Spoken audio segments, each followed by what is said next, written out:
So about let me hold on, let me mute.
Hi, everybody. I'm just checking in. My name is Linda. We've been emailing back and forth. I'm glad you're all here. Hi, Linda. Hi, everybody. Can everyone hear me okay? Yes. Hello, Linda. Awesome.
All right. Hi, everyone.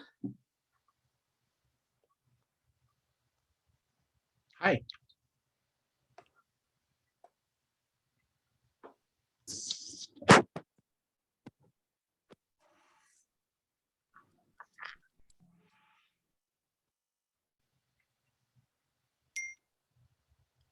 So I think, are we still waiting on a few folks? We have 1, 2, 3, 6. I think one person, and I just checked my messages and I don't have any messages about someone having trouble getting in. All right. I think maybe it's Emma is our. Okay. Great. So why don't we maybe hang around for one more minute and then we can go ahead and get started. Excellent.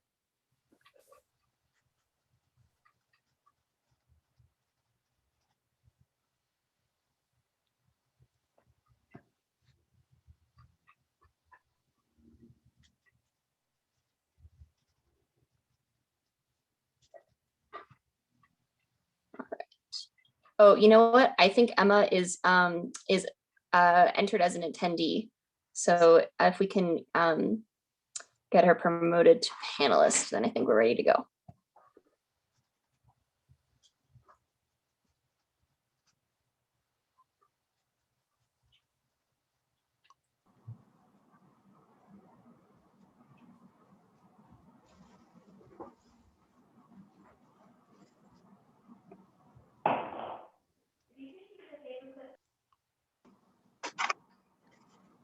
All right, there we go. Excellent. All right, well, hello, everyone, and welcome. My name is Alexis Feynman. I'm the Vice Mayor of San Anselmo, and this is the inaugural meeting of the Racial Equity Ad Hoc Task Force. So thank you, everyone. Thank you so much for applying. Thank you so much for being here. We're quite excited to have this group convene tonight and, of course, into the future. And I think, Linda, can I ask, can we get the agenda pulled up so everyone can share as we sort of move through? All right, thank you.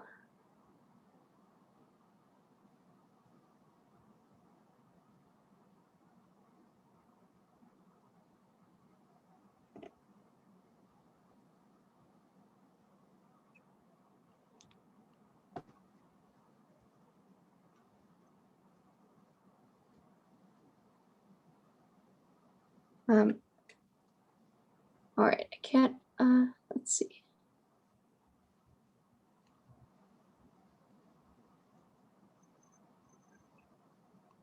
Okay, well, before we pull the agenda up, I will officially call the meeting to order. It is 6:34, and so we are officially in session. And just to kind of get everyone on the same page, this is a reminder that it's a public meeting. These meetings are recorded and will be available at future dates and times for anyone who would like to watch or rewatch. All right, oh, there we go, perfect, thank you. All right, so because it's our first meeting, both Councilmember Berto and I will be essentially facilitating the meeting, but over the next couple of meetings, there will actually be a process for selecting a chair and a vice chair, and then we will gladly turn it over to you. But because it's the first meeting, Steve and I are going to go ahead and sort of take turns moving through the agenda. So I think with that, I will just share that because it's a public meeting, we will have open time for public comment for items that are not on the agenda. This will actually be at the end of this evening's meeting. And as with any meeting that the town hosts, there will be public comment time for items on the agenda following the end of each sort of discussion of the items. Does anyone have any questions so far? All right. And because some of us are on devices where we can't see everyone at the same on the same screen at the same time, I'm going to ask that we actually use the raise hand feature to ask questions, to share comments, because that way we all can sort of see from the control panel up top if you have anything to say, and I won't accidentally skip or not see if anyone is hoping to participate. All right. Steve, would you like to take it off with our committee member introductions? Absolutely. Thank you, my Vice Mayor Feynman. And thanks to everybody for being here, staff, members of the committee. Super exciting, the work we're about to embark on. And we thought it'd be a good exercise to, start by going around and getting to know each other. And so what we're going to be doing here is we're going to ask you to give your name, why you joined the committee, one thing you hope to see coming out of the committee and the work we're going to do. And finally, a quick question, in which grade did you have your first teacher of color? And so I guess I'll start it off. My name is Steve Berto. I'm on the San Anselmo Town Council. I joined the committee when we first decided to form the committee. We had a subcommittee of the council that originally consisted of Mayor Colbert and myself to help lay the groundwork for what this committee would do, how we would go about the application process, so on and so forth. And certainly as one of the council members who, voted and pushed to create this committee, I certainly am very invested in the issues. In terms of one thing that I hope to see come out of the work of this committee, I'm really excited both about the policy audit, as well as exploring, the areas in which this committee can make a difference. This is certainly a, hot topic right now, and really look forward to getting to do the work. And I really think that, the policy audit is something that, will be very enlightening for us. And when did I have my first teacher of color? On a technicality, I could say 8th grade. I went to a Catholic school and we were going through our confirmation training. One of the priests taught our religion class, and he was Sri Lankan. But beyond that, it was my freshman year in high school. The next year, it was my math teacher. He was also the freshman basketball coach, which I played on the team. So yeah, looking forward to hearing everyone else's. Alexis, why don't we go to you next? And you could tag somebody else, and we'll move forward like that. Or I could just call people out, whichever you prefer. Steve, I'm gonna actually ask for you to call on people, but I'm happy to go next. And that way we can just keep track of who's gone more easily. So I will go next. My name is, as I said, Alexis. And I had been hoping that this committee would convene, and it was sort of hoping maybe laid a little bit of the groundwork last summer. And as Steve mentioned, there was a subcommittee of him and Mayor Colbert, and Mayor Colbert kind of ceded his seat to me, and here I am. As far as what I'm excited for this committee to do, or what I hope what I hope comes out of this committee, I think, racial equity is obviously a huge category that's much bigger than the town of San Anselmo, and much older, and has so many different facets and components to it. I think one piece that I'm excited to sort of work on with you all is understanding what racial equity or racial justice means in San Anselmo. Because I think that understanding how these kind of big picture ideas take on local meaning is something that's very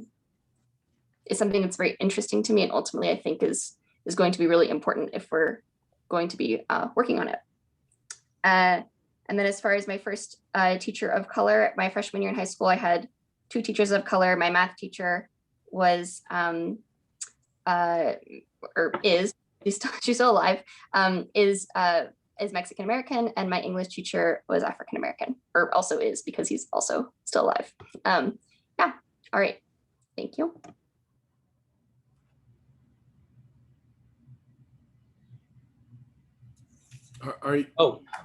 Let's go to Larry Organ. Thanks, Steve. Larry Organ. I joined because I'm a civil rights lawyer. I've been a civil rights lawyer for 25 years, and I see our society becoming more and more polarized over issues of race and politics. And I think that we need to make an outreach effort to try and address that divide and bring us together as Americans. First, what I would like to see is out of the committee is an action plan that leads to sort of community outreach that makes San Anselmo a more welcoming community for people of color, to make it a more diverse place, because I think that that diversity helps make us all better. First grade that I had a person of color would have been seventh grade science teacher, but I have to tell you, much of my life growing up was spent in the South. So there weren't a lot of African-American teachers there in Virginia and then in Alabama. So when I was young, they were busing kids from Birmingham, in the city of Birmingham, out to where I lived, which was a relatively segregated city. One of the things that helped motivate me become a civil rights lawyer. So. Awesome. Thank you, Larry. Let's go to Navruz.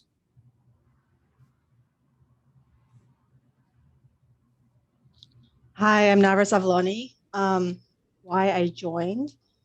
I think the main reason why I joined is we just moved to the community, and I've lived in many diverse communities, and this is a new community to me. I wanted to learn more about it, and also because I work here, and I've had some of my colleagues mention to me some of the issues they ran across while coming to work, leaving to work. I've had people call in about, certain issues they've encountered in the community. And I thought now, since I'm a resident here, it's very important to take a stance and to take steps to see if we can make it a more welcoming place for minorities. As to what I hope to see, I really actually want to learn more with my participation in this committee about historical policies that probably shaped inequalities in other regions and are known to have shaped inequalities, and to see if they actually exist in our community here, and to see if we can do anything to change that. And the first teacher of color, probably middle school, yeah. Great, thank you. Let's go to Frank Gomez. Good evening, everyone. So Frank Gomez, I own Wink Optics in San Anselmo. The reason why I wanted to join is I wanted to be one of the people of color in the community, in the least diverse town of color, and give our people a voice, because I don't really feel that we have a voice in the town. So, I'd segue into what I want to see is hopefully people understand a little bit more of what it feels like to be that person of color and be marginalized and oppressed a little bit and disenfranchised and being called out because I don't agree with certain things, not being inclusive. So it's really made me even want to serve even more and really take a look at the town and what has been put in place over the years, and see hopefully if we can change that and make it a more accepting place for people of color so they feel more welcome here. And my first teacher of color was probably in primary school, but I'm pretty old, so I don't remember all of it. But I'm really looking forward to working with all of you, and I really hope that we can make some changes for the town. I love this town very much. Awesome, thanks, Frank. Let's go to Emma. Hello, everybody. It's great to be here with you all this evening. My name is Emma Auer. I grew up in San Anselmo. And the reason why I joined this committee is because I feel as a young Native person in San Anselmo, it was really hard for myself to navigate our town, especially our town's history. And so the reason why I joined is I really want to, echo what everyone else said. I want our town to be more welcoming to people of color. I want it to be a safe place for people of color, for people like me who was growing up there. And I really want to make change. It's what I love to do. I'm an activist. I stand up for what I believe in. And I feel like this is a good place to start. I value San Anselmo. I love the place I grew up in, and I want to see it become something that I am proud to come from. I want to see some real change come out of this committee. I agree that like welcoming is really good, but I want to see this committee work on uplifting people of color, young people, and folks who are experiencing some financial difficulties. That's really what I want to see, is us coming together and supporting those folks in our community. The first grade that I had a teacher of color was probably in high school. I had a wonderful Indigenous woman teach me English class. And then I did not have another teacher of color until college, when I was learning history. And that made a huge difference in my life, finally having some teachers of color in my education. So thank you. It's really exciting to be here. I'm excited to get some great work done tonight. Thank you, Emma. Pleasure to meet you. Let's go to Tiffany. Hi, everybody. My name is Tiffany McElroy, and I wanted to be a part of this committee because I want to learn more about the policies of this town. I moved here about 5 years ago with my daughter, and just it's very noticeably different than other places that I've lived and where I've grown up, where I grew up. So I think I want to know why it's not so diverse, like what is keeping people from coming? And so that's really, I think, educating myself and us as a group, and then educating our town, like what is holding people back? Are we holding people back, or do people just not want to be here? I moved here sight unseen. So I was like, surprise. So it was really a surprise for me that there was not a lot of diversity. Let's see, is it what do I want? I really hope, just as the others have said, I'll echo as well, that if there are policies or things that are happening that need to be adjusted, I hope that we are able to do that we're not just a group that gets together and talks about things, because a lot of times, especially, from 2020, it seems like, oh, we're going to have this committee and this committee, and all the committees do is talk. So my hope is that we, are able to find some things that we can grow into tangible, actionable steps. So I'm also part of the High School 1327 Parent Racial Equity Committee. And so again, it's just really trying to find, where we're going to fit, where I fit there, where I fit here. And my first teacher of color, which is so weird because I grew up in Santa Monica, which was very diverse when I was younger, was not until my senior year of high school. Excuse me, I had a Black teacher. He was my US history teacher. And so that was the first. And then I went to UCLA, and it became a lot more diverse, and it was really life-changing. I can agree with what Emma said. Having different teachers from everywhere really changed the trajectory of my thoughts and life. So thank you. Great. Thank you, Tiffany. It's a pleasure to meet you. Let's go to Bailey. Hello, my name is Bailey. Sorry for the weird lighting. I am really excited to be here. I joined this committee because I love San Anselmo, and seeing the people around me, it's always been people who look very similar to me.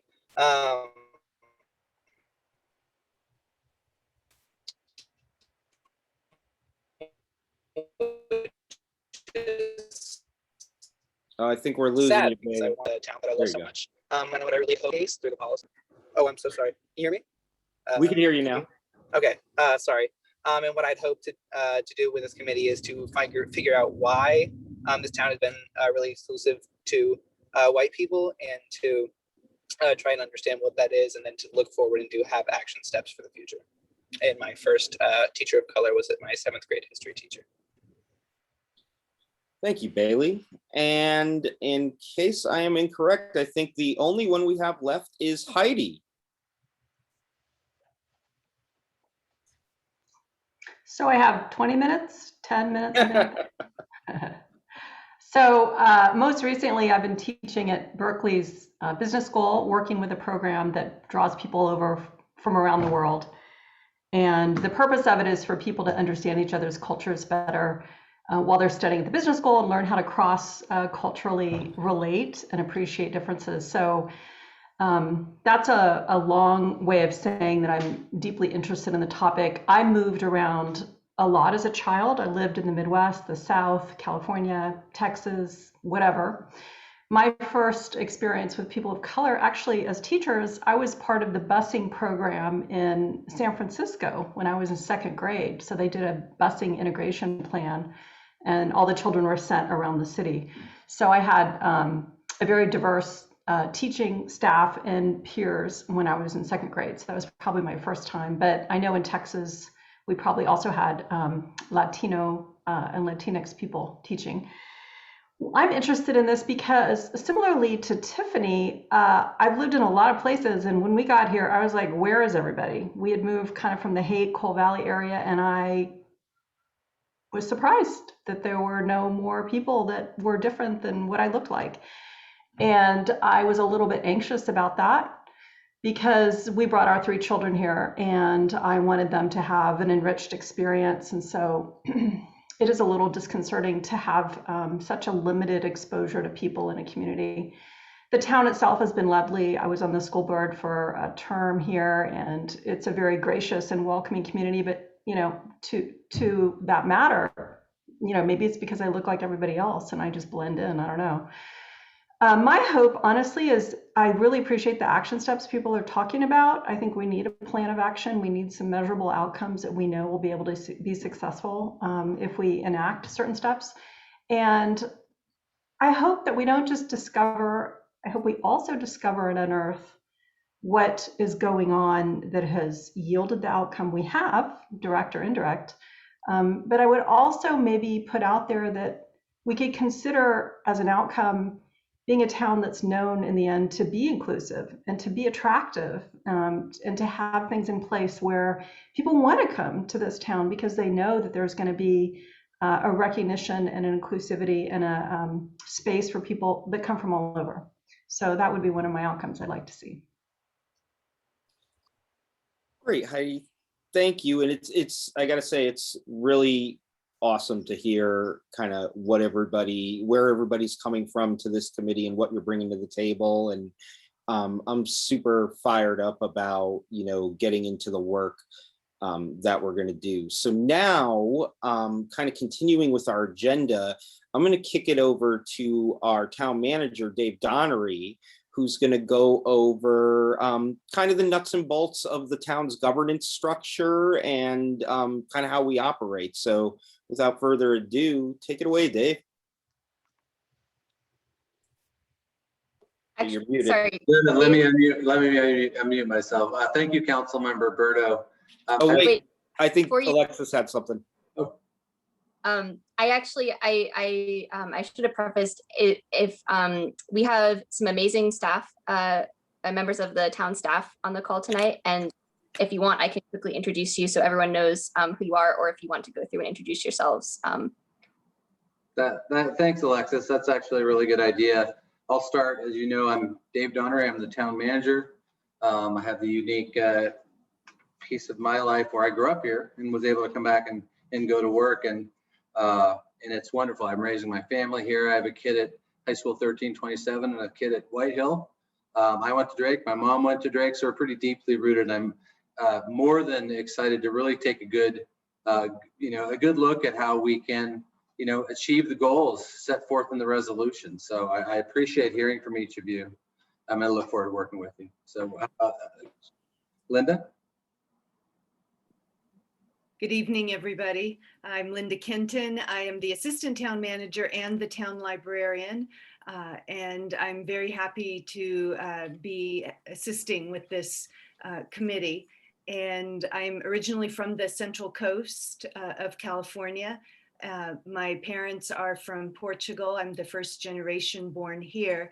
So issues of race and equity have always been an important part of my life, and dealing with family members with accents and how they were treated and translating for my parents as a very young child, all those typical things that are just a part of the fabric of who I am, and finding myself in a place that is very white, as we've been talking about, and exploring what that means and helping our community understand what that means.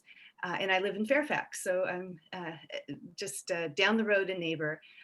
And I am happy to take any of your questions and emails. I'm your liaison, so I'm always happy to answer your questions and help you in your role in this committee in any way possible. So thank you all for being here.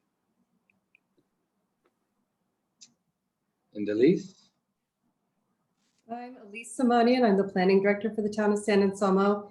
And I also grew up in San Anselmo. My parents immigrated here from the country of Estonia. But I went to St. Anselm's and Red Hill and High School 1327. And so I really love the town too. And I wanted to add that I don't think I had any teacher of color until I was in law school, where I had a property professor that was of African descent. So I'm really excited to be working with this group and would love to see this community be some place that's known as someplace really inclusive and where everyone feels really welcome. All right, thank you, Alexis, to give us a chance to let everybody know kind of who we are. I appreciate that. So I'm going to give the committee a chance to kind of just get a broad brush overview of how the town operates, both from the standpoint of what we do on a day-to-day basis and also how we govern ourselves. And I think this is sort of a backdrop for our year together or more as to kind of where we might be able to make some of these impacts. So I'm sort of wanting to lay this out so you understand, kind of what we do and where our influences are. So with that, all cities and towns are kind of made up of a series of departments that do a lot of different work. These were all included in your in the packet you were sent. I think it was a boards and commissions handbook, but I thought I'd just briefly go through them. Obviously, we have the building department, which handles a lot of the building and construction permit activity, as well as resale reports and inspections. Planning is they review lots of development project applications for conformance with town policies, plans, and regulations. Do a lot of work around land use, which is a big part of what all towns do. And they conduct long-range planning, and they also look at housing, especially through the housing element through the general plan.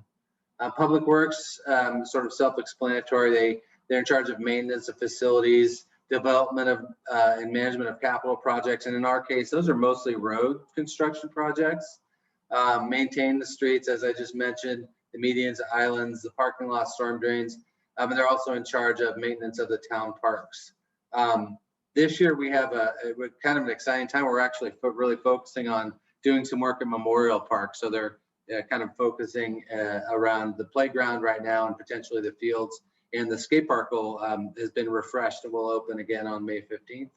Administration and finance, that's where the town manager, town clerk, human resources, business licenses, budget development, all the internal and external workings around how the town maintains its finances and administration. Library, everybody kind of knows, but help people find information, lend books and other media, access to computers is a huge equity issue. Provide quiet spaces, programs for all ages, and research this year, especially free resources such as databases.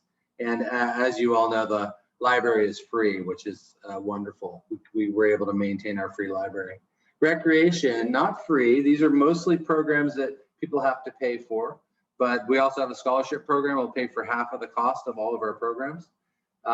They provide programs for all ages, including a sort of new senior program called Age Friendly San Anselmo that was really crucial during the pandemic and doing outreach and making sure that seniors in need were able to have help. And kind of like with a lot of our volunteer committees, we had 200 people sign up to help with that.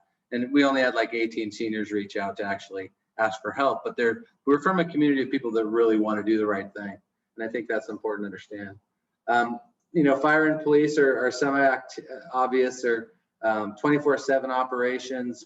Fire divides between prevention, suppression, and emergency medical services. And then police is also sort of self-explanatory in what they do. And those are two departments that are run through what are called joint powers authorities. So we share our fire department with Sleepy Hollow Fire Protection District, Fairfax, and Ross.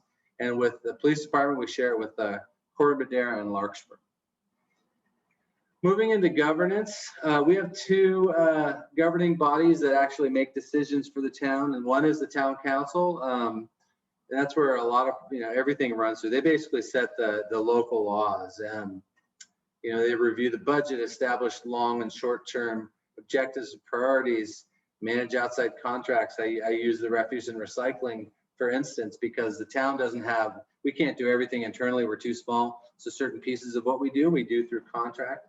They oversee the operations, establish tax rates, blah, blah, blah. But most of this is done through a series of ordinances and resolutions.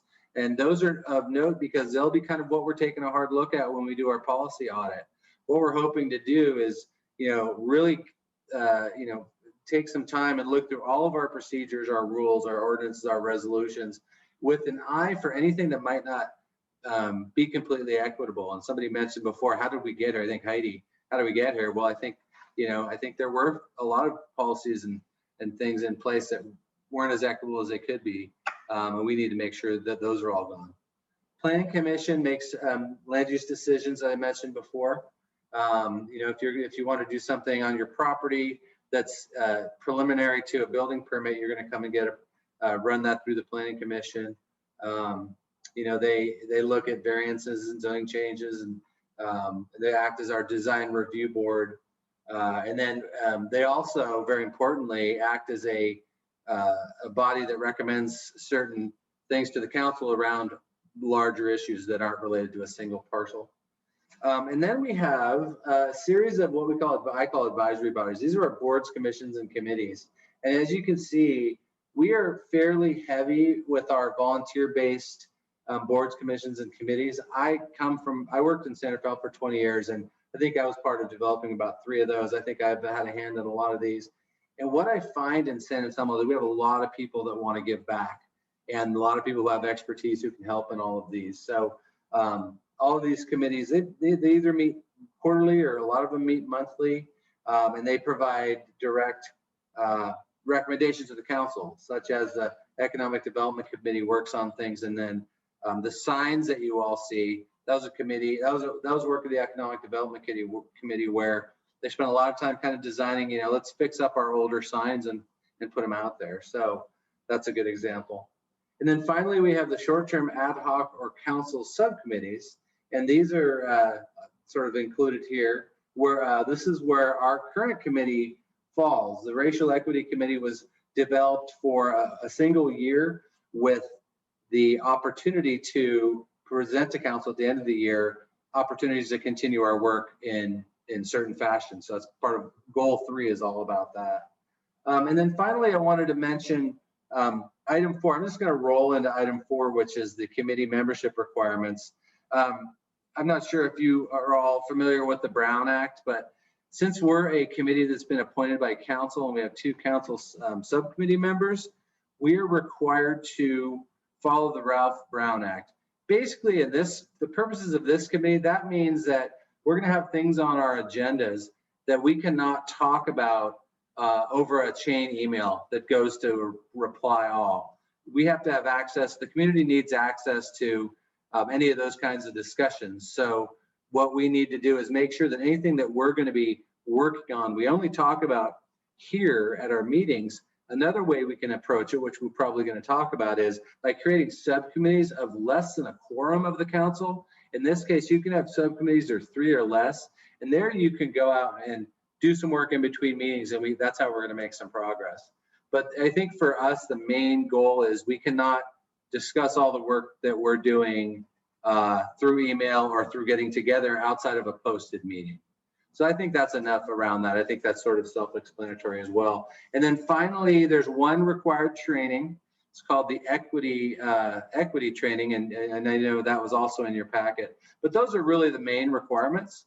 So if you haven't received information on how to how to get the equity committee online, let us know. But besides that, that's sort of, I wanted to provide you with sort of who we are, what we do, and how we govern. So I don't know if there's any questions after that quick presentation.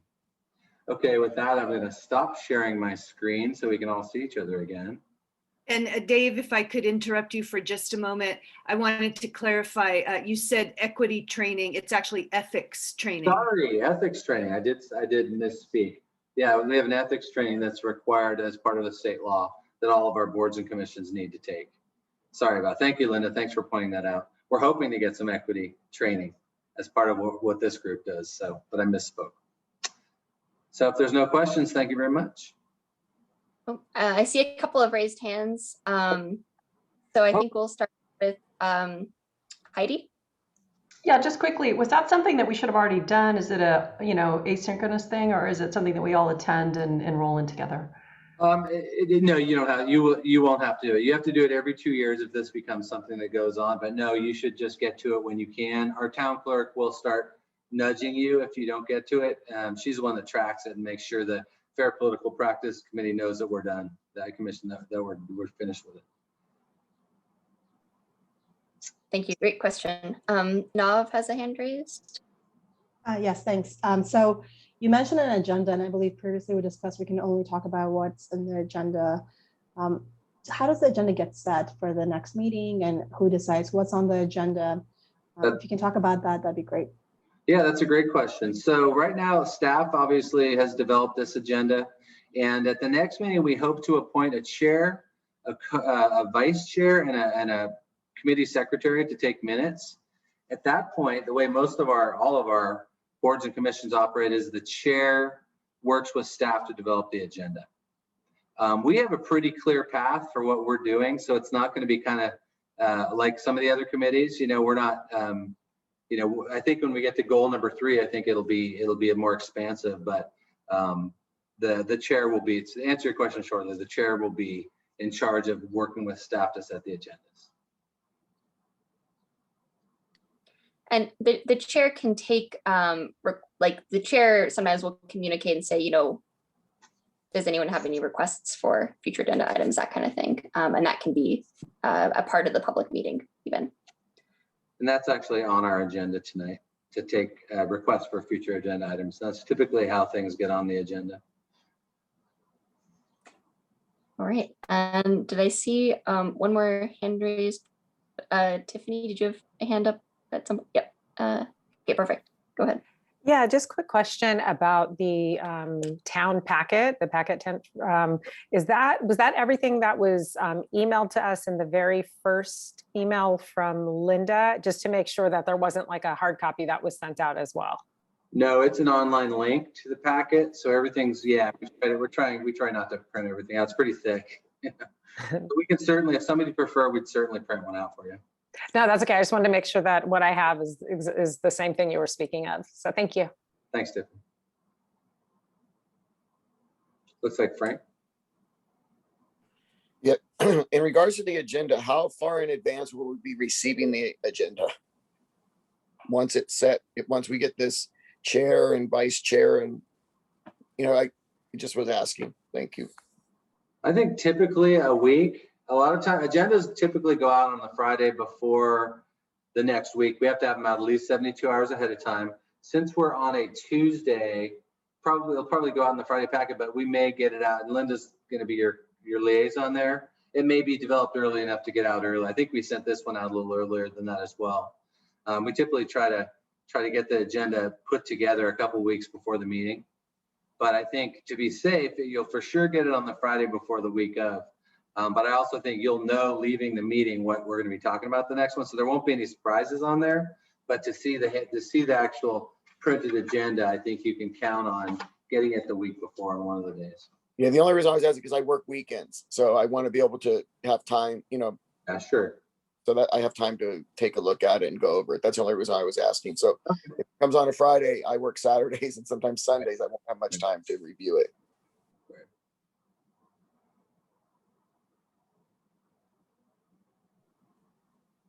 All right. Are there any additional questions, if you can raise your Zoom hand, that would be great. Nav, I see your hand is up. Is that from? Sure, why before, not? or- Since you asked for questions, I will ask another one. I have a really quick question, Nope. actually. We previously talked about analyzing policies. So for example, analyzing policies through a racial equity lens to make sure they're fair and equitable. Is this something that we're going to be doing in like subcommittees? Is this something, do we have to put it on the agenda? Do we have to put a list of policies on the agenda? Do we discuss them in a meeting openly? How does that process work? Just so going in, we know, because you said you would be asking questions for what to put on the agenda. I kind of want to have an idea of like the scope of how broad, what we do in subcommittees, what we will actually discuss in the meetings. Yeah, like a cursory review would be appreciated. Do you want me to take that, Alexis? Sure, go ahead. Okay, so, you know, as we all know, we have three main goals for this committee.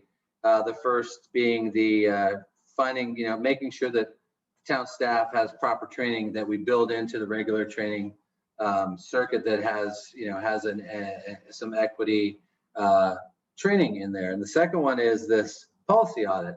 And the policy audit, I think both of them, the policy audit can be approached in several ways, and it's not predetermined. Now, it's really what we want to do is there are organizations that can do it along with us. If we feel like we have talent on this group to go through it, we can choose to do that and save that money for something else.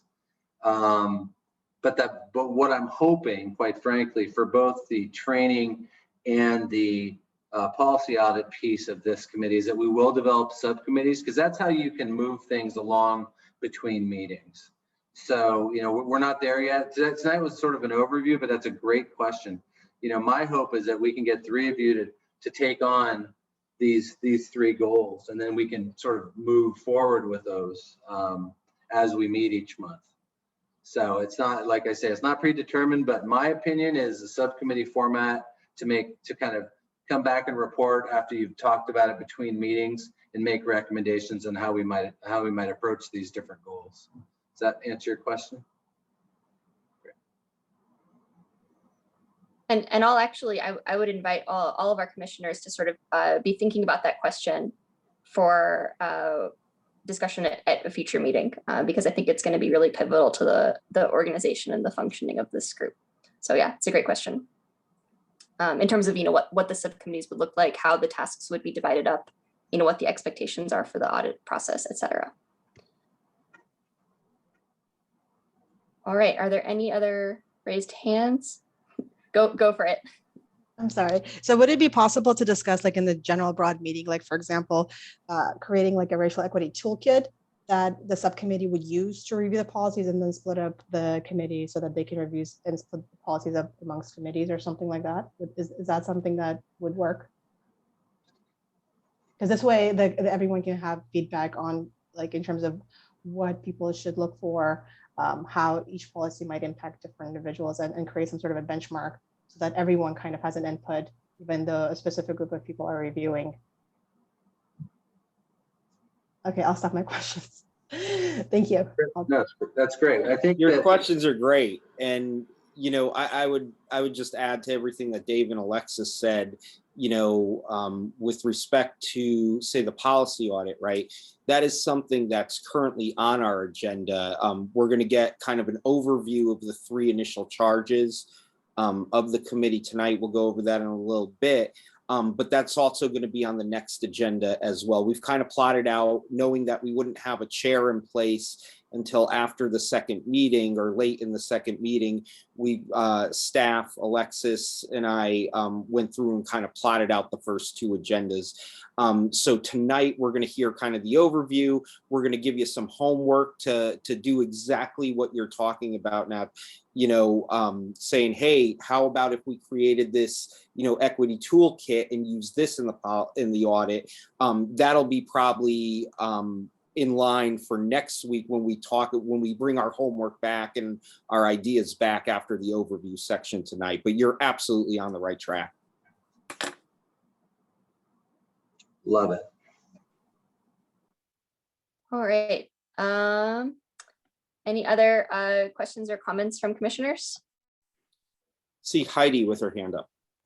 Just briefly, I know that we're not the first town in the US to tackle this. And so sometimes there are prototypes or tools or objective measurings that we can use that might already be in place from kind of standouts that have already done this work. Do we have any idea if there's anything like that out there, or do we want to really stay insular and look at it on our own? That's part of that homework that was mentioned. That's one of the things that we're going to be asking you tonight to, go back, take a look at, and bring back to the next meeting and future meetings as well. Larry. And just to give you a heads up, Nav actually did some research on this very topic before, and I know that there's something from Mountain View. The Marin County has a plan, although it hasn't been updated recently. I think there's another one from Marin that I had seen a while back, but I can't remember which town it was that had that. So there really are a lot of resources out there. I think that our town obviously is different from those places, and so that's going to be the challenge, is developing that plan. But there are a lot of models out there. So. And I think actually that town staff has done a little bit of that research already as well, and is going to share some of the kind of baseline with the group after the meeting as part of the homework. Is that correct? Yes. All right, excellent. All right, so great questions.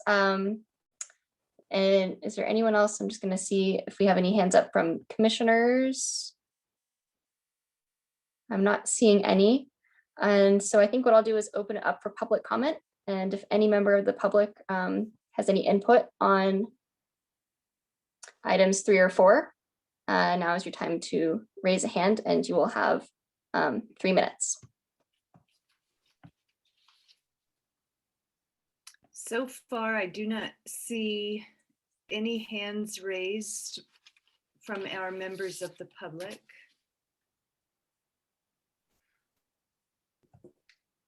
All right.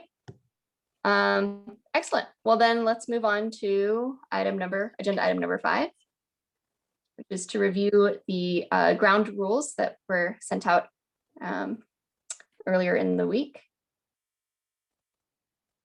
And I'm going to go ahead and ask that those be put up on the screen for everyone to see, and we can just kind of work through them together.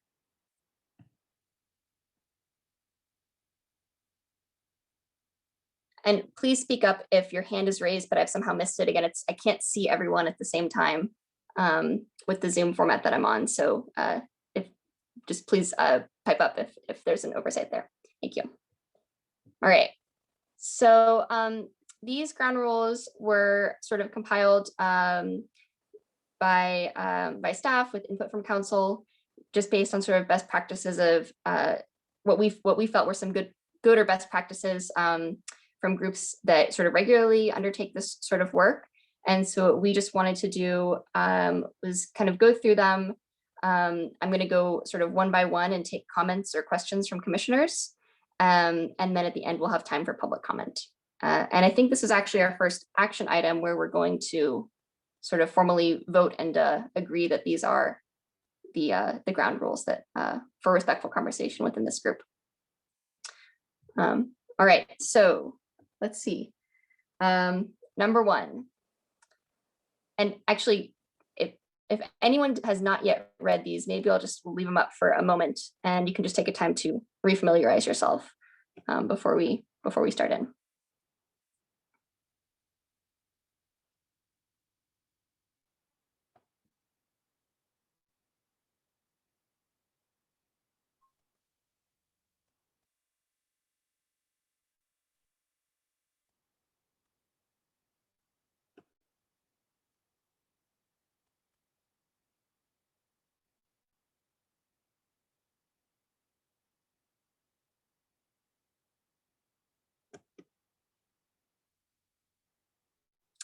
All right, are we ready to go?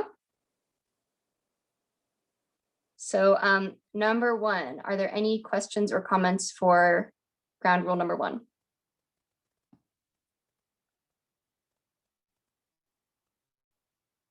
All right, seeing none, we will move to number two. Any questions or comments from commissioners for ground rule number two?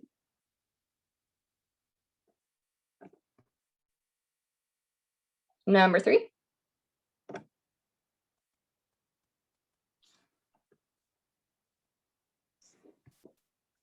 And number four, questions or comments, if you have any.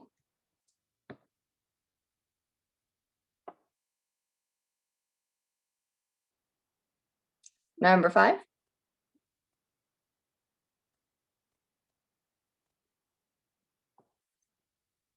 Number six.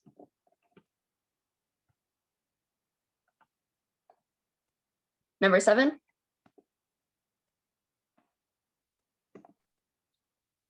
Number eight. And number nine. All right, seeing no questions or comments from commissioners, I will go ahead and open it up for public comment. So if you're a member of the public listening in on this meeting and you have any questions or comments, you can raise your hand and you will have 3 minutes to speak.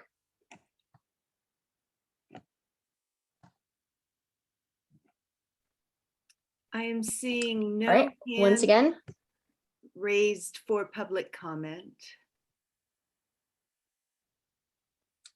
all right, we will close public comment and bring it back to the commission to for a vote to formally adopt these ground rules for respectful conversations. And Dave, can I ask, is this, should I take roll call or is show of hands? I think roll call is probably a fine way to do it, All right. but you need a motion and a second. I'm just pulling. Oh, there we go. All right, I'm gonna go down the list.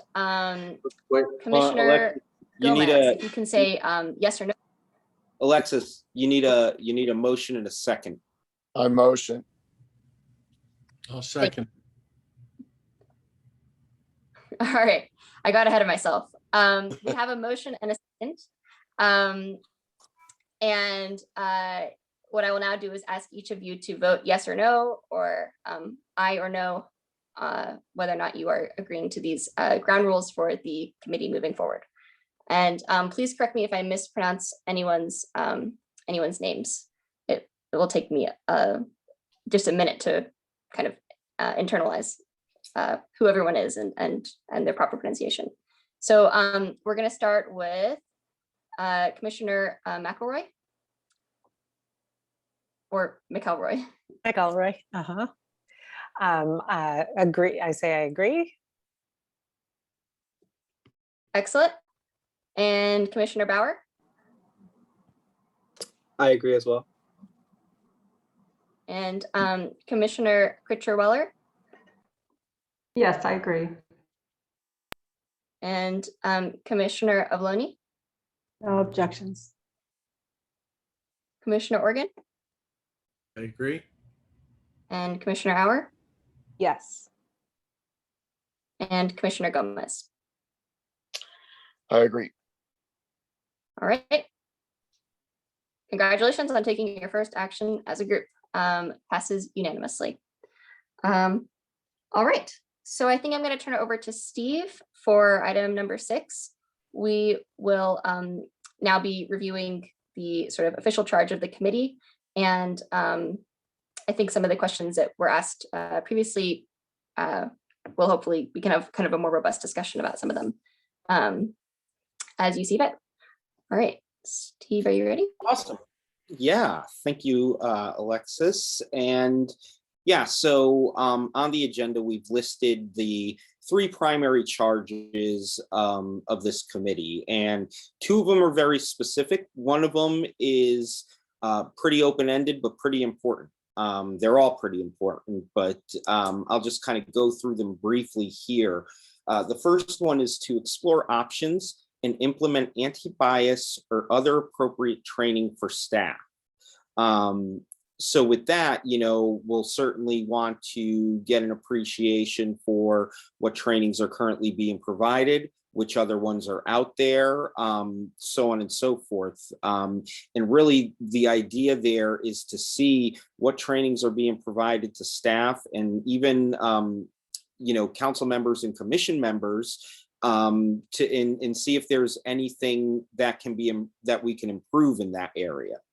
And I'll just kind of take a step back here and say too, I think Dave went over this when he was going over the governance structure and talking about the committees, but there are certain things this committee can do and there are certain things that the committee can't do, right? Like, one of the things we wouldn't be able to do, we could have a discussion, say, about affordable housing, but we can't pass a resolution or something to make more affordable housing, right? That has to be done by the Planning Commission, the Town Council. There's an entire process around that.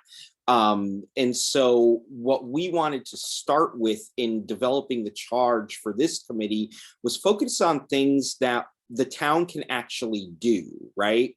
The things that we have control over. And that's what you'll see with the first two items. So again, the first one is exploring options in implementing anti-bias or other appropriate trainings for staff. And I would add to that council members and town commissioners and volunteers. B is to conduct a policy audit of the town's rules, policies, ordinances, and other areas to be sure that they are fair, equitable, and free of biases of any kind. And again, as I said in my intro, that's one that I'm really looking forward to doing. I think it's something tangible that we can do. And as Dave mentioned earlier, there are firms and organizations that provide those services, but there's also framework for organizations doing it internally and having toolkits to do so, kind of like Nav was referencing earlier. And then the third charge would be to explore additional opportunities to examine and or address racial equity, social justice, systemic racial bias, and diversity issues that are within our town's control. And so that's the one that's probably the most open-ended of the three initial charges. And I think, personally, and I was, vocal about this when we formed the subcommittee that eventually became this committee. I think that really is the item where this committee is going to decide, do we need to continue? Is there more work to do? I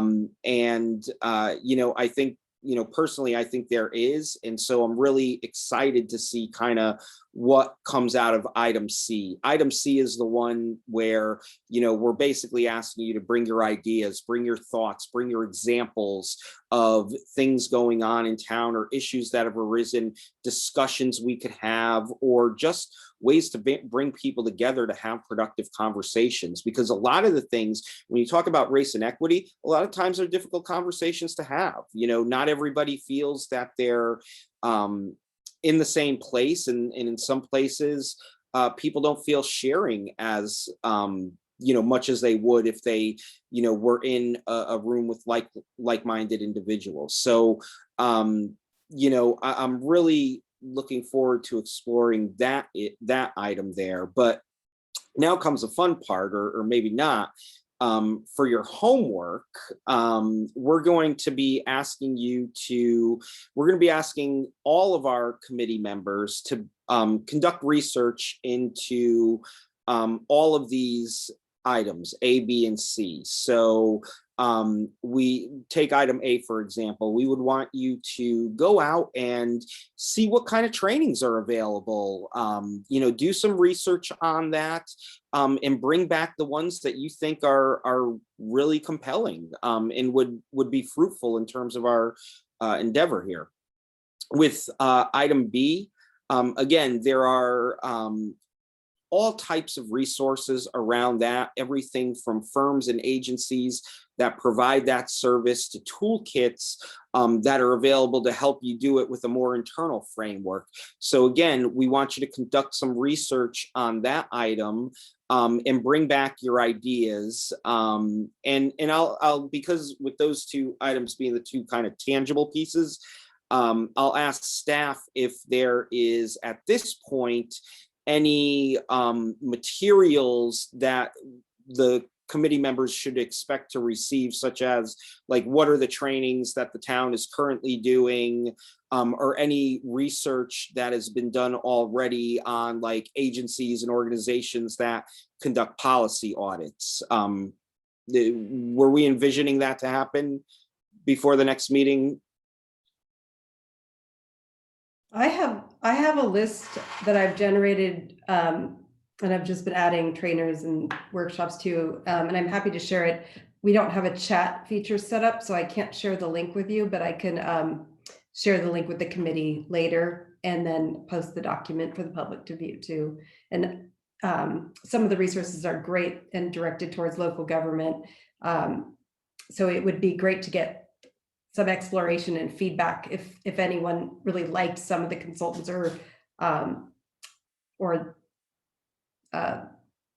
they're primarily consultants. If just it might narrow down some choices for people who would want to contact. I think that would be really helpful, Lise. So thank you for that. And you know, so those are, you know, and then with item C, certainly we'd want you to bring back those issues, you know, that you think would make for good discussion topics or action items coming out of this committee. So that's kind of a lot as we're moving in, you know, just from our first meeting to our second meeting. But again, you know, we were very clear up front that, you know, we have a lot of work to do.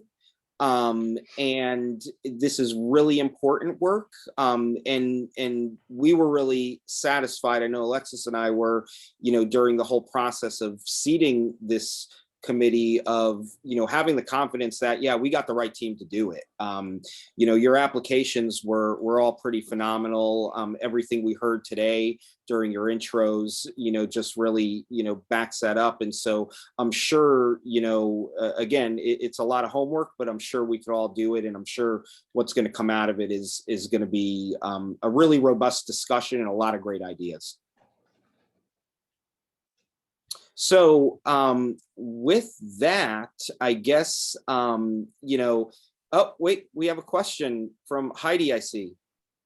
I think Nav has one also. Mine's just a quick process question. I don't know what current practice is right now, but with the availability of sharing docs online through Google, et cetera, is it possible that we could create and make public kind of a shared doc where we could all consolidate all of our findings so that we're not maybe doing this in isolation and then discovering we're all finding the same stuff or there's a lot of overlap? Yeah. Dave, any thoughts on that? Yeah, I'm not sure about that too. It's really tricky because it's almost like having a meeting outside the public, unless the public's also invited to edit the document too. But I've been warned against that.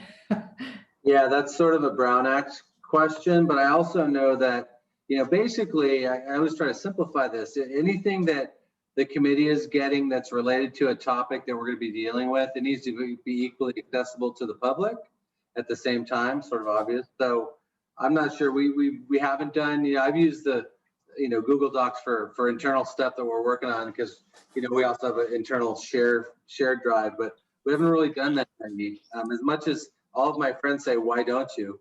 It's been, because everybody does, right? But because of the nature of equal access by everybody to this stuff, it makes it tricky. So I guess, you know, even the list that we're going to send out will be then posted on your, you have the Racial Equity Group has a website, and we'll have a meeting docs tab. So anything that we send you, we'll put there, but it's not something that you can then add to. So that would be ideal. And Dave, we'll look at it. Yeah. With that, and thank you, Elise, for being the Megan in the room and putting the brakes on our attempts to run foul of the Brown Act. But so that said, why don't we do this with the research then? For each of the 3 items, if you can conduct your research and email them to staff by June 3rd, that way they can be included, that information that we're going to discuss at the meeting can be included on the agenda for the public to see as well. Does that, staff, does that sound right? Yeah, and then all of you can see it as well too. So you'll see what everyone else has looked up as well. Right. And It is- I think it might have to be a little bit before June 3rd. I'm just pulling up my calendar. I think June 1st is our next meeting, right? Isn't it the? Oh, I'm sorry. I was looking at, yeah, you're right about that. So it would have to be May 28th, or I'm sorry, 27th.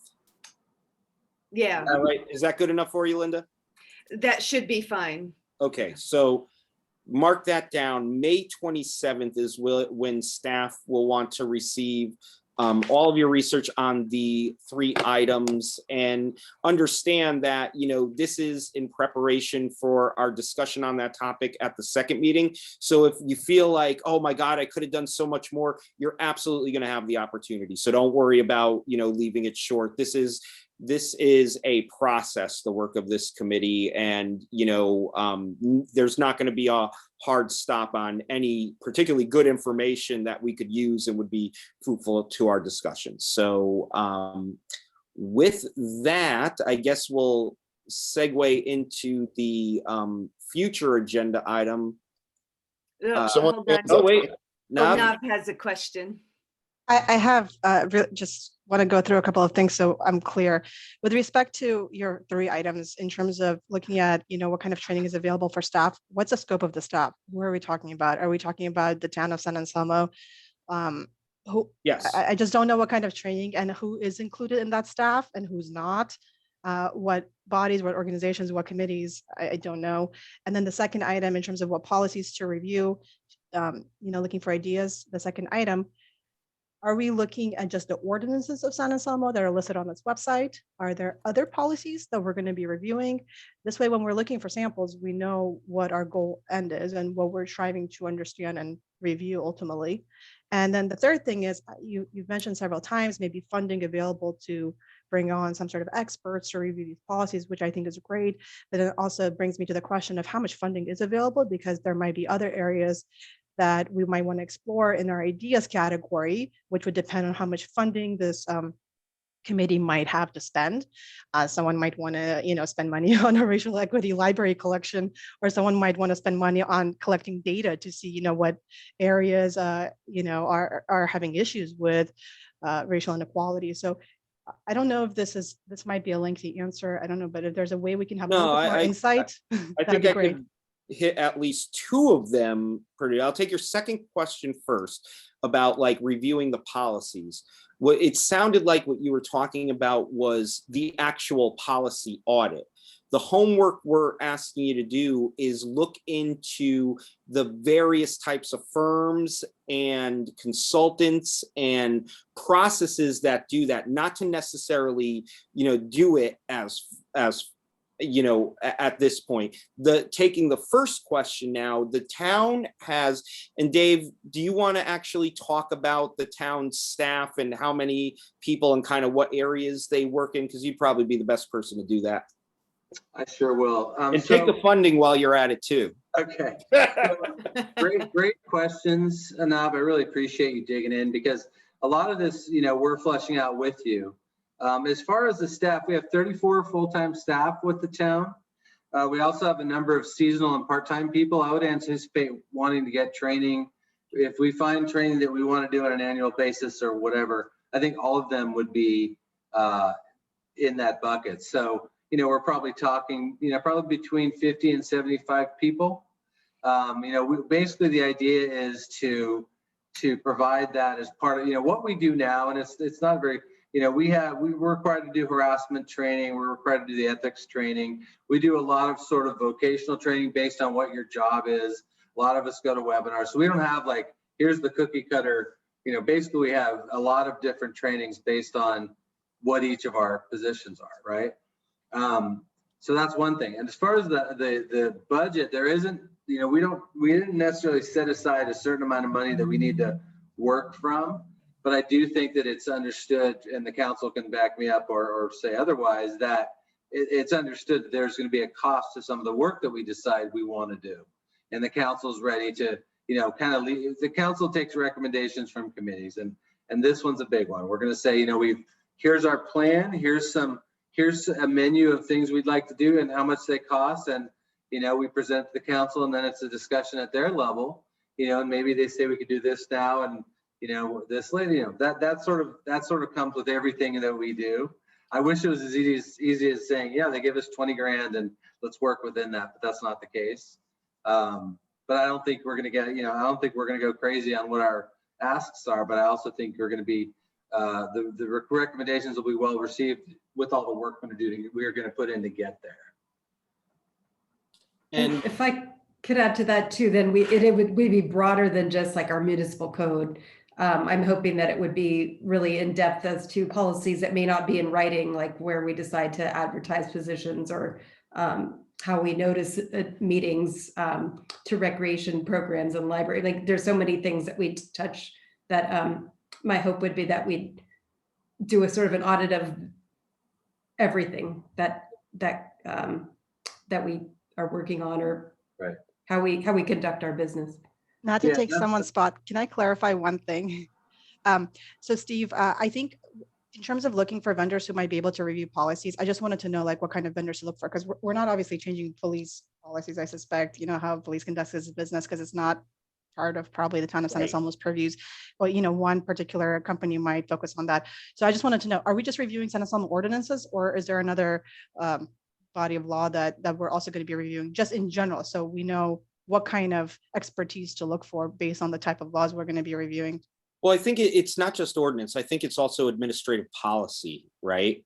So, you know, the ordinance is kind of the public facing, you know, these are the laws of the town. But when you work for the town, you know, Dave's our town manager. He has, you know, clerical staff that works under him. Well, everyone works under Dave essentially in the organizational chart. You know, we have our department heads and staff down there, and much of their, you know, rules of engagement are through administrative policy. And so that's an area where I think we would really benefit by looking at, as well as, you know, our public ordinances.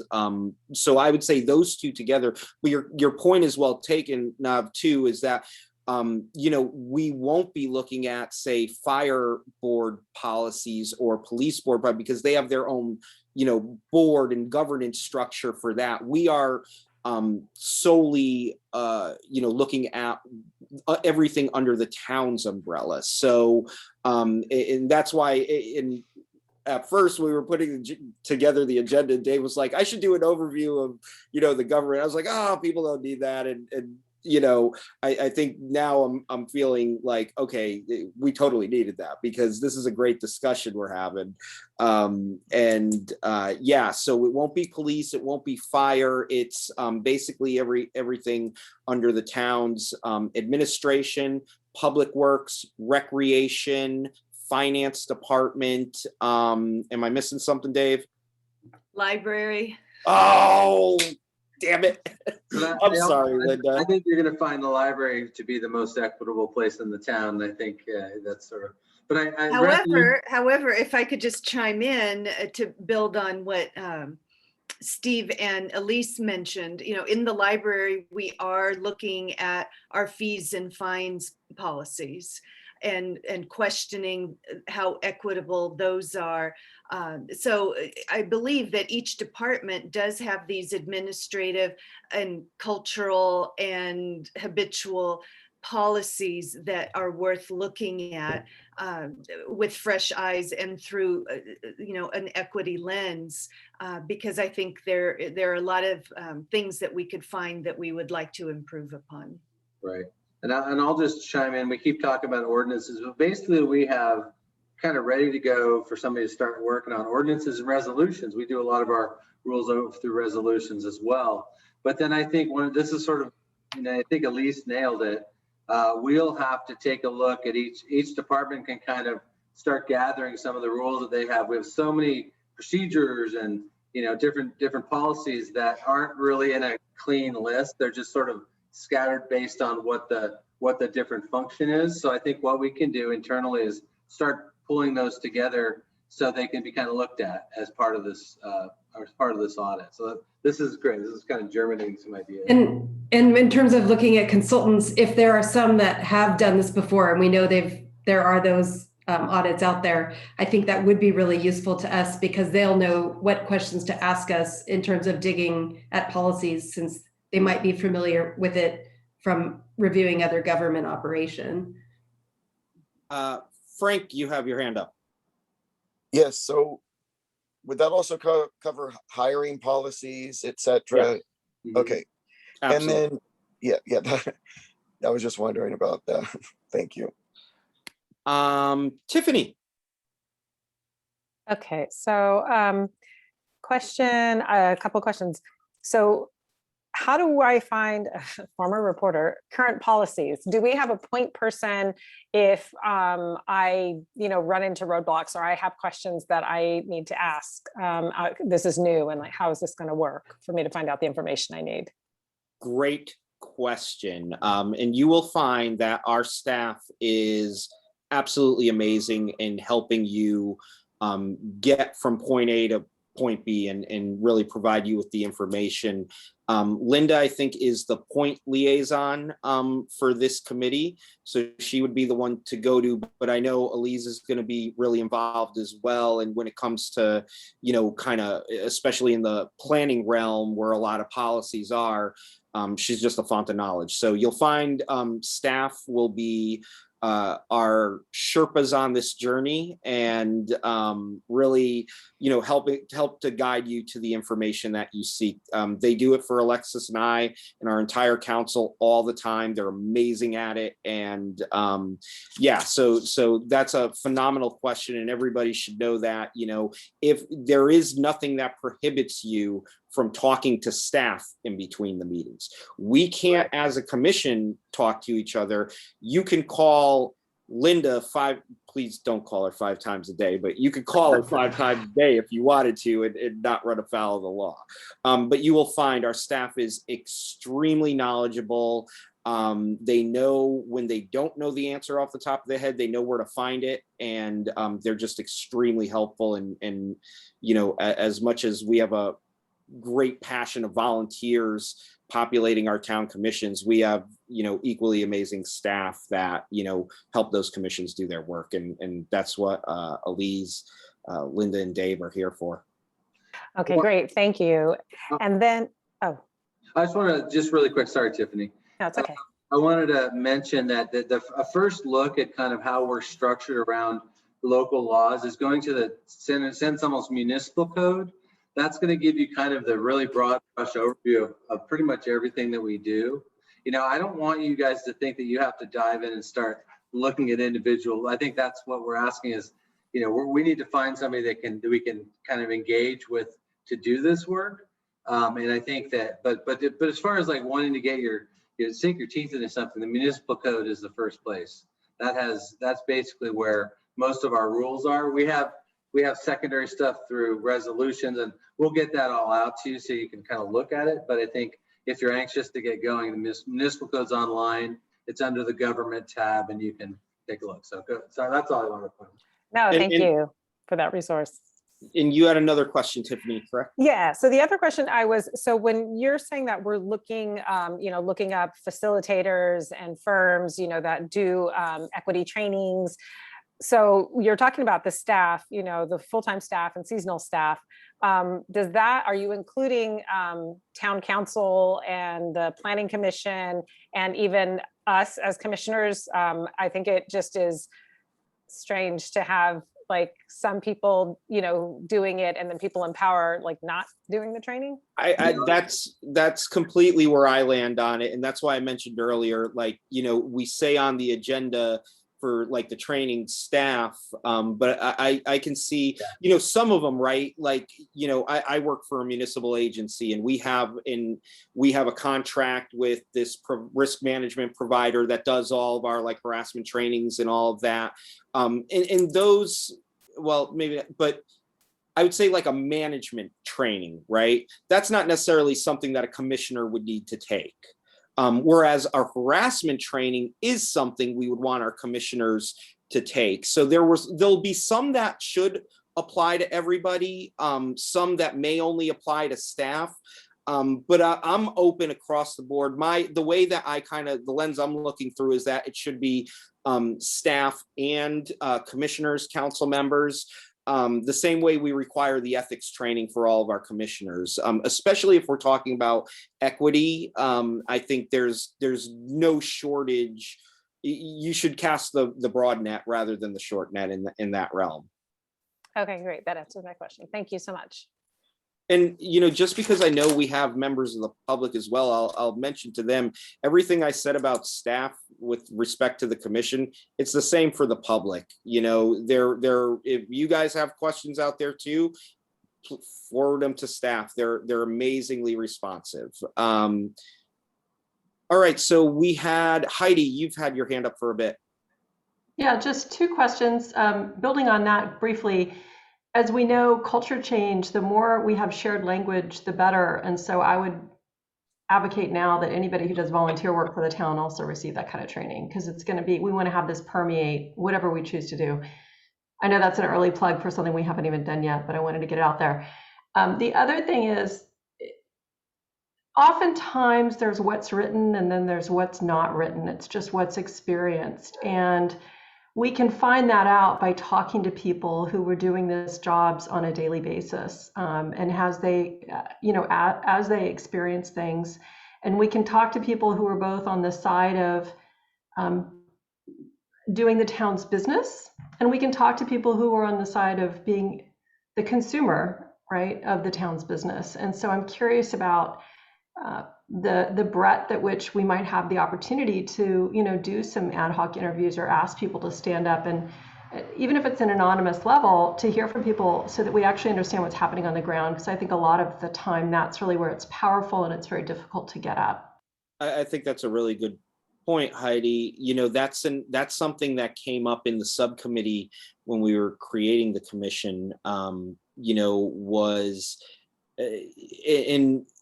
in talking about the way it was posed was, well, what if somebody came into town and said somebody at Safeway treated me improper? There's nothing the town can do about that. And what I had responded with was, I think that person would feel well served knowing that there's a commission that they could either anonymously write a letter to, or come if they were, felt confident enough to do that, come and share their experience. That's one of the great things about us being a public commission, is that we have that opportunity to, accept public comment, accept public communication. And, prior to this meeting, the town has never had a body other than the town council where somebody would bring that. And so I think just by nature of our existence, we're starting to do that, and we're starting to provide that opportunity. But certainly, again, Heidi, it's an evolution, it's a process, and any ideas you have, bring them forward, because this is where we're really gonna, take a look at, all of these great ideas and innovations that are out there to help us grow. Did you have another question, Heidi? Nope, that's it. And then I see Frank again. Yeah, sorry, I didn't get to ask the second question. Hey, Dave, how long have you been the town manager again? I'm in my 5th year. So in the 5 years that you've been here, have we ever addressed any of these action items in the town ever? Not directly, no. I mean, I think when the George Floyd incident happened, as far as I've been with the town for 12 years, and we haven't had anything along these lines that we've addressed. I think that the closest is the store robberies that you were involved in. You know, and that just from the concern that there may be some targeted criminal activity. That was our concern. That was it. Right. Because because I lived through the Rodney King incidents. I'm just wondering, it started making me reflect a little bit on this has been going on for, obviously many years. Well, not obviously to some people, but hopefully obvious to most. That did the town even look at things back then? Not sure exactly what you're talking about. I know that, I know that anything that is brought to us, we address if we become aware of it, but I can't tell you one time where an issue along the lines of racial equity has been brought to. Yeah. Maybe to the police. The police may be where those land. Right. But we know it's time that we jump on this and take it really seriously and start looking at, sort of institutionalizing all of the notions of, things that someone like me might not experience or understand. And I think have a wide, we're wide open to learning. I think all of us, I grew up here. There's never been diverse, quite frankly. It was economically diverse when I was growing up. I had literally a school janitor living on my street, but it wasn't certainly wasn't racially diverse. Right. That's why I was asking, because you've lived in town and some of the others that have been here their whole life. Did this ever come up in their minds after Rodney King or other things that they've seen? I know that George Floyd was a catalyst for all this, but I was just wondering if we looked at it in the past before. That's all. Not in my recollection. Not in my recollection. Thank you very much. Sure.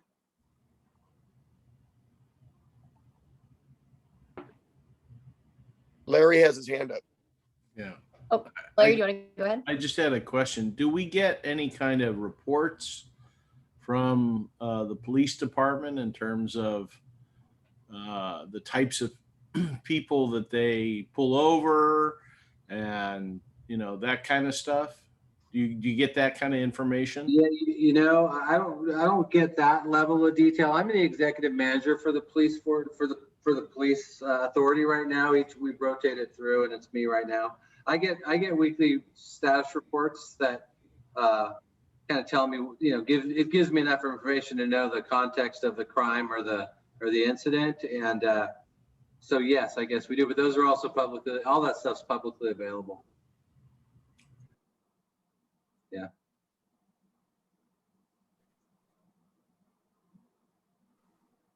Anybody else? Heidi has her hand up. Thank you. I think this pale hand in the corner is not doing me any favors at all. I need to change that. Just quickly, I know that according to Brown Act, we can't have discussions with the majority of our committee, outside of the public venue and that, is posted and all that good stuff. But I do know that we can work together in pairs or even as a threesome. Can we get a list of contact information for our group here so that we could maybe reach out to each other and as we move through this? Thanks.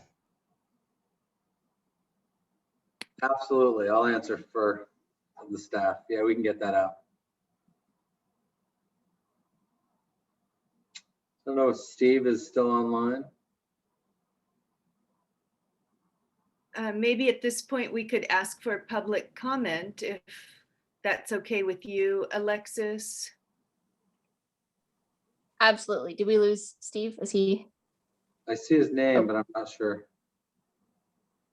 All right. Well, I will hop in and ask if there's any public comment on agenda item number 6. Now is the time to raise your Zoom hand, and you will have 3 minutes to speak. And I'm watching the participants, and I don't And see once again, I'm not. hands raised.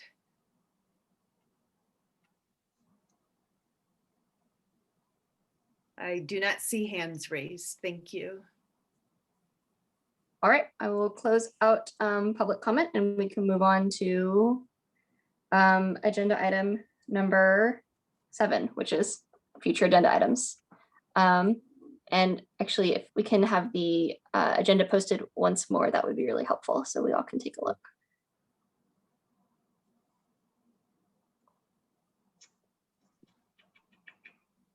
Do you still have And it handy, Dave, or would you I like? do have it, yeah, I'll put it up.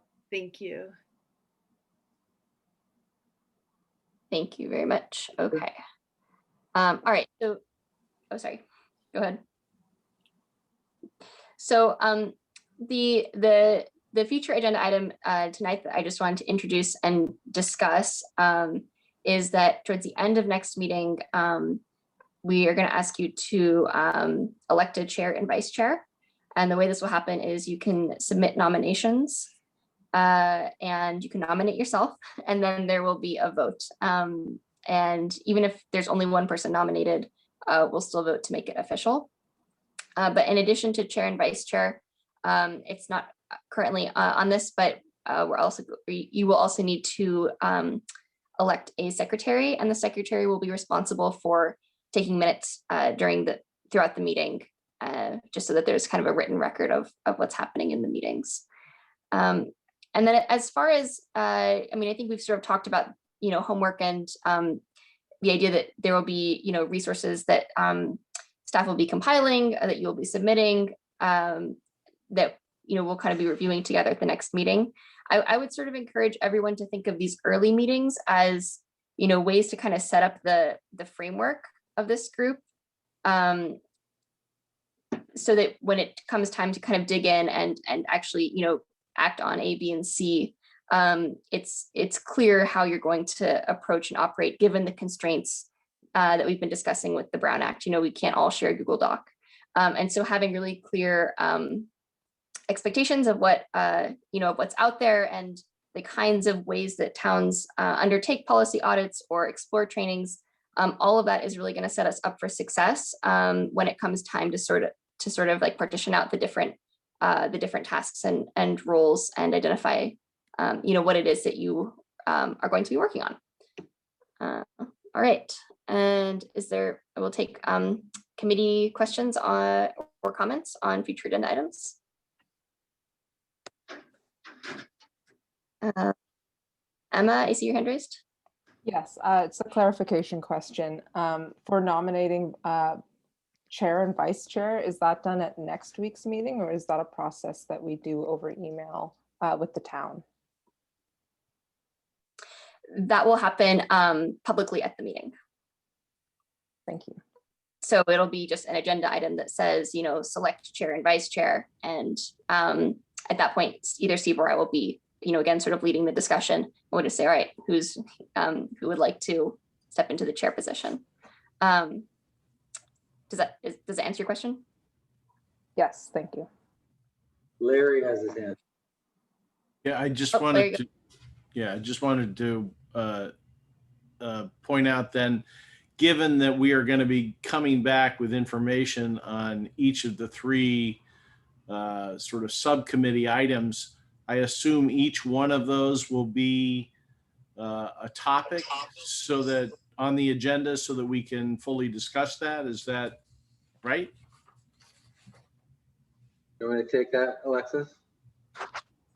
I think that makes a lot of sense. Yes. Does that sound good for everyone as a way to approach this kind of next step?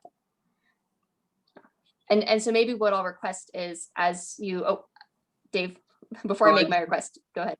No, I'm sorry to interrupt. So each of you are going to be emailing things to staff related to the three goals. We're going to compile those and we're going to get those back out to you. So we'll have sort of lists for all three of the goals, and that'll be. Hi, there you are. Your son is playing so great on loops. We'll have the ability to tackle each one of those with the resources. So I think the next meeting will really be focused on the three goals. Something going on. Sorry about that. My computer crashed and now all things are popping up, and that's why you lost me for a second. So to answer. Oh, wow. Yeah, that did answer my question. I might also suggest that maybe what we do is have a discussion item for an action plan too, so that, in addition to these three topics, which we're going to discuss, which we want to get public feedback on, I think at least we should have the germination as we elect a chair and a vice chair, of the idea that we want to have some sort of action plan that we can then give to the council as sort of a beginning blueprint of where we're going to be going. And I think it makes sense, given that we're going to be synthesizing all of this information, to at least start that process. And if I may interrupt, it's chair, vice chair, and secretary. Right. So let's not forget that part. So everyone think about those three positions and come prepared to volunteer for all of them.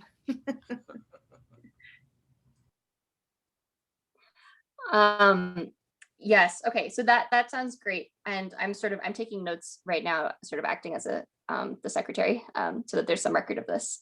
But thank you for the reminder. Yes. So sorry, my request is just that as you're sending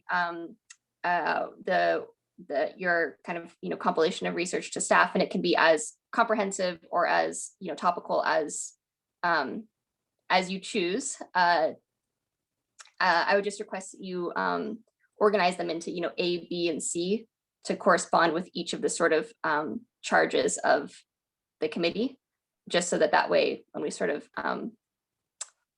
extract out, the data and compile it, it'll be much easier. So in other words, if you have resources on training, just make it clear that these are the training resources, and resources on policy audits, just make it clear. So that's just kind of a housekeeping request. So thank you. Okay, and I think with that, are there any other questions or comments from the commission? I see Nav has her Nav, go ahead. raised. Is it possible, I mean, since we didn't have an actual secretary at this meeting, is it possible for someone to just email the 3 research items, and as well as which staff to email the information to? I will definitely do that.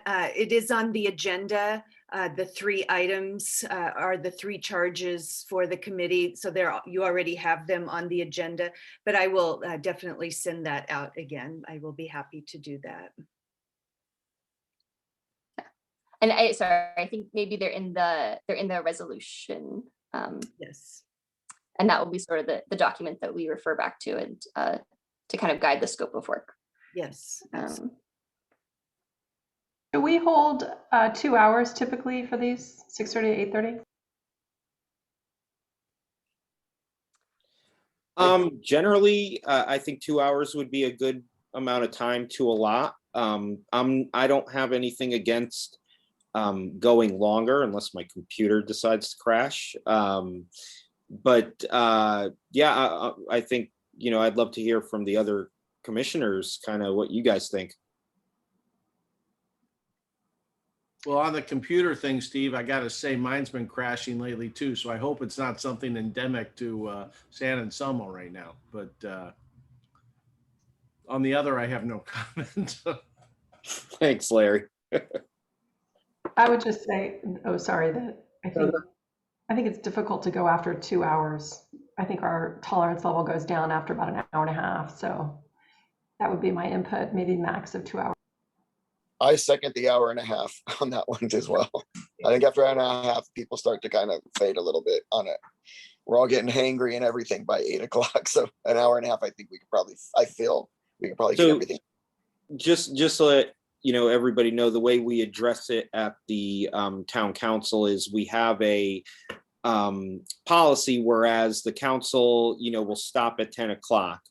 And what we won't do is stop in the middle of a discussion, right? We'll take the agenda item, and then once we're done with that agenda item, then we would adjourn for the evening. But yeah, that's absolutely, it really, when you guys select your chair and vice chair, Alexis and I are just liaisons to the committee, and we're going to be doing the work with you and everything, but really it's for you guys to decide kind of how you want to conduct your business.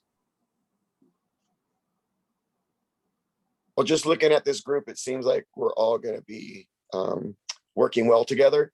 So hopefully we won't go over an hour and a half. Right. And each group has a little bit of a different personality and how they like to handle business. So, I think the chair will need to be responsive to setting the agenda accordingly, if there's going to be a lot of discussion about certain items versus sort of just quick updates.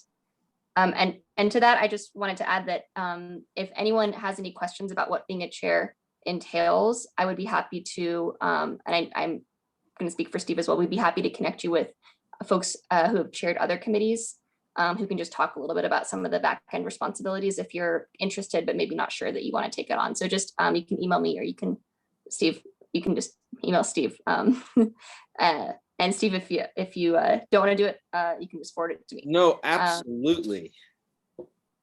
And I would just, because I hope you guys covered this when I dropped off for a minute, but I had this whole beautiful segue into the next item prepared, and it just cogged out. But the last piece of homework is to think about if you want to serve in one of those roles, chair, vice chair, secretary. Think about, if it's not you, maybe somebody you want to nominate, but that is going to be the major action item coming out of next week's meeting, and really, will help set the tone and the direction for this committee. So give that some thought as well.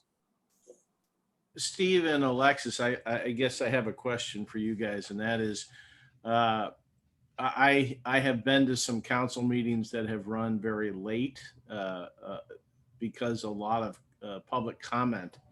Do you, and they went past 10 o'clock. So I'm just wondering, hopefully we're going to be doing such a great job for you that we'll get a lot of public involvement, and, people will be dying to speak up at our meetings. How do you guys handle that in terms of the Great question. the public comment stuff? So essentially, we did it a little different tonight, right?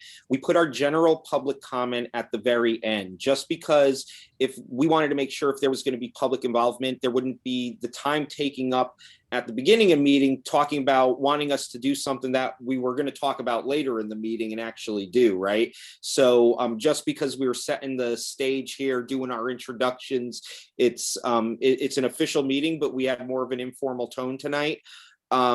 At the future meetings, I envision that public comment will be at the top of the agenda.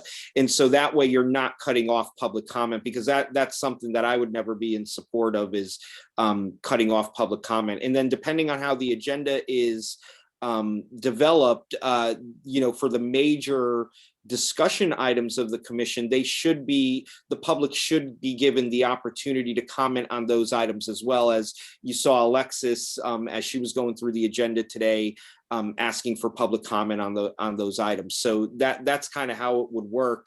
And so if it was general public comment that was robust, it would mean that it's at the front of the agenda and you probably only get to a few agenda items. But if it's as part of an agenda item discussion, you wouldn't adjourn or close that item until the public comment was finished. The process we usually follow is staff gives the update, council asks questions, then we go to public comment, and then it comes back to the council for discussion and disposition. And I could see this committee handling it similarly. Does that answer your question, Larry? Yeah, it does. Thanks a lot. I appreciate it. Sure. But the answer is we never quite know.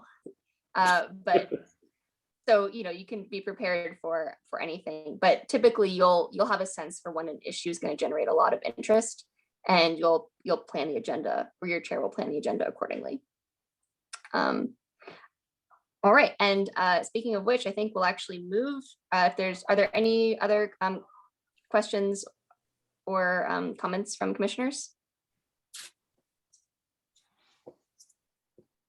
I don't think I see a hand. I don't see any hands. No. I think Okay, I'd just like great. to speak on behalf of the commissioners and just say, I think we're all very grateful to the town for putting this together, the council, and its proactive nature on this topic. And I know I'm excited to be a member of the commission, and I look forward to working with you all over the coming months. Thank you, Larry.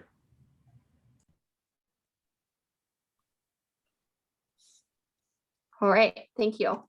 And on that note, I will open up agenda item number 7 for public comment. If there is any, go ahead and raise your hand. And I am not seeing any. I do All not. right, so that takes us. Oh. Sorry. I think Linda was confirming there were no hands. Oh, okay. Thank you, Linda.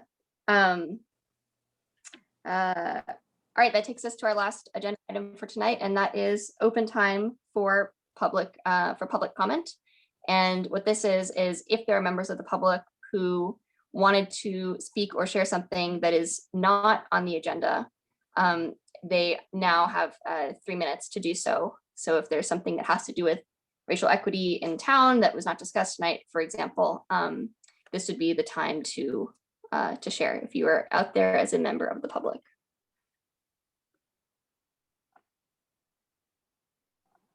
And so I don't think I see any hands raised. I do not see any hands raised at this time. Thank you.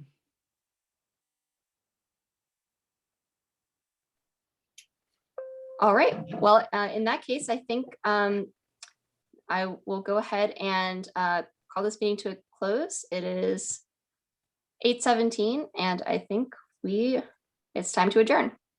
So thank you, everyone, for a really great first meeting. Excellent questions, and we'll see you all in about a month. Yeah, thank you, everybody. you. Love the energy, love Thank the you, everyone. questions. Let's get to work. Thank you, everybody. Thanks so much. Thank you so much. Good night. Have a nice evening.